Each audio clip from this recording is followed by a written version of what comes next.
මට උත්තරේ දෙන්න. දැන් ඉතින් කියන්නකො මුලින් ඉඳන් මොකද උනේ කියලා. මේකයි සර් අර සර් මං හැමදාම ඉස්කෝලේට පොඩ්ඩක් වේලාසනින් එනවා.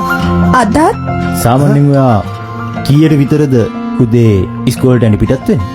සාමාන්‍යයෙන් සර් 6ට විතර. කොයි පාරෙන්ද යන්නේ? මත්තේගොඩ කොට්ටාව පාරෙන් තමයි සර්. මත්තේගොඩ කිව්වේ ස්කීම් එක හරියමද? නෑ සර් ඊට පොඩ්ඩක් මෙහා සල්ගස් හන්දියේ. හන්දියමද ගෙවල්? සර් මේ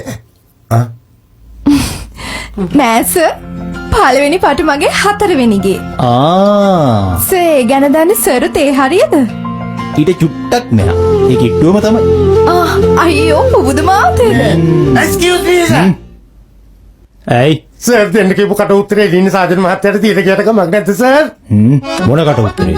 සර් මම කිව්වා කට උත්තරයක් දෙන්න එන්න කියලා. ඔව් කට උත්තරේ. තව පොඩ්ඩෙන් ඒක අමතක වෙනවනේ. ඔව් හරි. ඔයා ගිහලා දෙන්න.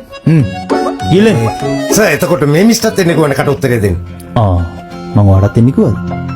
ඔව්නේ. තව පොඩ්ඩෙන් අමතක වෙනවා. හරි හරි. ගිහලා දෙන්න. ගිහලා දෙන්න. දුන්නට කමක් නැහැනේ. thank you sir.